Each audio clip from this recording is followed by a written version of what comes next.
Hola a todos, en el video de hoy vamos a terminar de estudiar los elementos climáticos, por eso vamos a hablar en este caso de la humedad, que es el tema que nos había quedado pendiente. Les cuento que la humedad es la cantidad de vapor de agua que contiene la atmósfera. Entonces es la cantidad de vapor de agua, como decíamos, que contiene la atmósfera. Atmósfera, muy bien. Anotada mejor dicho, esta conceptualización, sigamos adelante, porque una parte de ese vapor atmosférico proviene de la evaporación del agua de la superficie de los océanos, lagos, ríos del planeta Tierra. La evaporación, concepto clave, evaporación, concepto clave, como decíamos, al hablar de la humedad, sucede cuando por aumento de temperatura el agua pasa de su estado líquido a estado gaseoso. Entonces, cuando hablamos de evaporación, vamos a ponerlo aquí, hablamos de un paso del agua de estado líquido, como decíamos, a gaseoso.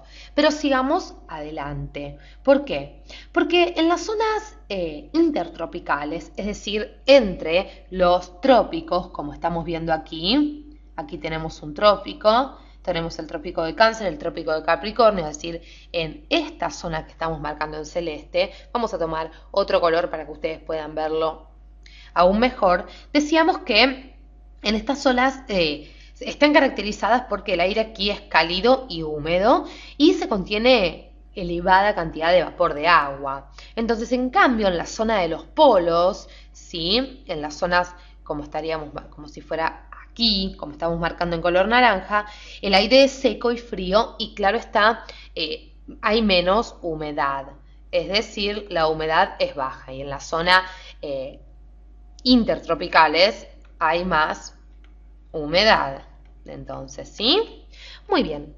Sigamos adelante, entonces, ya hemos marcado como el tema con respecto al tema de las precipitaciones, siempre tenemos que tener en claro que dependen de la humedad en la atmósfera, ¿sí? Tengámoslo bien presente eso. Y como vemos en la imagen, vemos como las precipitaciones son abundantes entre los trópicos, donde hay, como decíamos, más humedad y menor o escasas, mejor dicho, por la falta de humedad en la zona de los polos, ¿sí?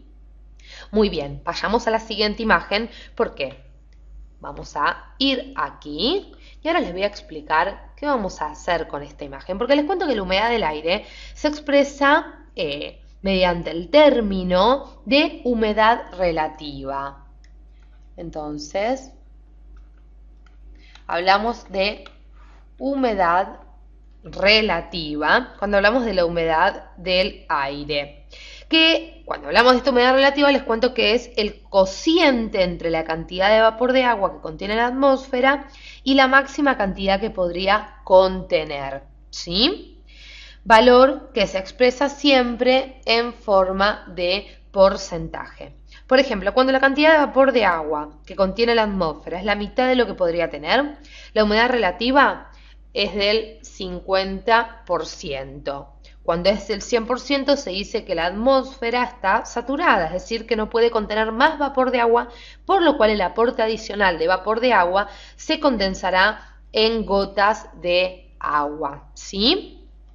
Toda masa de agua, les cuento, tiene un límite, es decir, posee un límite con respecto a la cantidad de vapor de agua que puede contener, conocido con el nombre de punto de saturación. Punto, entonces, de saturación, que como decíamos, es el límite de la masa de agua. Vamos a ponerlo aquí. Límite de la masa de agua. Ahora bien, cuando hablamos entonces de punto de saturación, estamos diciendo, queremos decir que cuando una masa de aire asciende, disminuye la temperatura y alcanza su punto de saturación, ¿sí? El exceso de vapor de agua pasa del estado gaseoso al estado líquido mediante el proceso de condensación, como estamos viendo ya en esta imagen. Este proceso comienza iniciando gotas de agua alrededor de las partículas de polvo suspendidas en el aire, formando luego los núcleos de condensación. El conjunto de estas gotitas dará lugar a la formación así de nubes, como estamos viendo en nuestra imagen.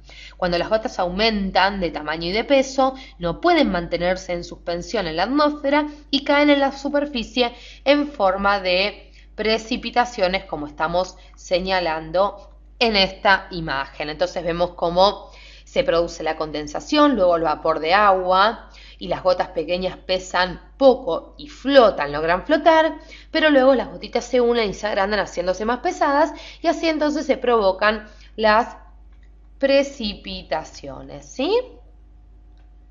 Muy bien. ¿Qué más tenemos para decir con respecto a la humedad? Vamos a estudiar las diferentes formas de precipitaciones. Vamos a quedarnos aquí y decíamos que vamos a ver las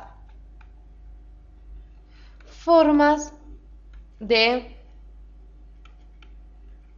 precipitación, es decir, los diferentes tipos de lluvias. Cuando la temperatura, les cuento, es inferior a 0 grados, las gotas que constituyen las nubes se congelan y precipitan en forma de pequeños cristales denominados, por un lado, nieve, ¿sí? La famosa nieve donde vamos a esquiar.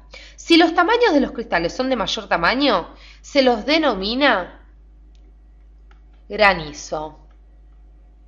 Entonces, de mayor tamaño, hablamos ya de granizo, ¿sí? Pero sigamos adelante, porque cuando la temperatura es superior a los 0 grados, las gotitas precipitan en forma líquida y se lo conoce con el nombre de lluvia, ¿sí? La famosa lluvia que todos conocemos.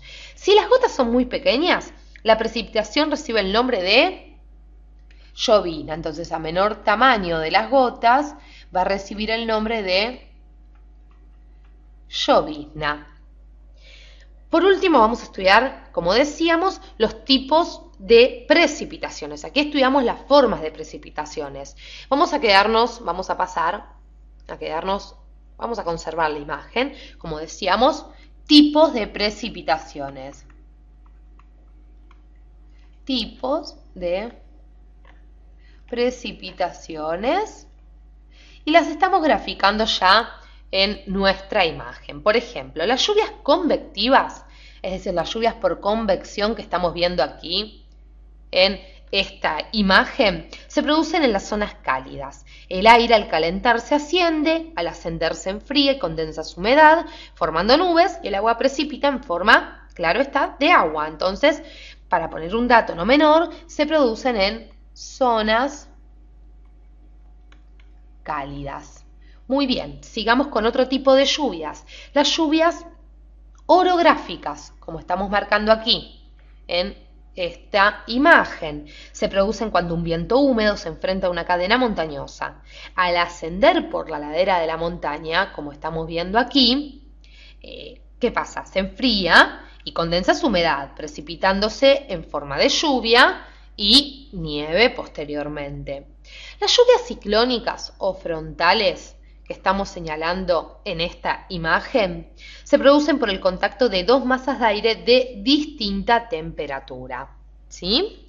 Muy bien, hemos marcado los diferentes tipos, ¿sí?, de precipitaciones. Si tienen alguna duda, pueden realizarla debajo de nuestro video. Gracias por acompañarnos hasta aquí.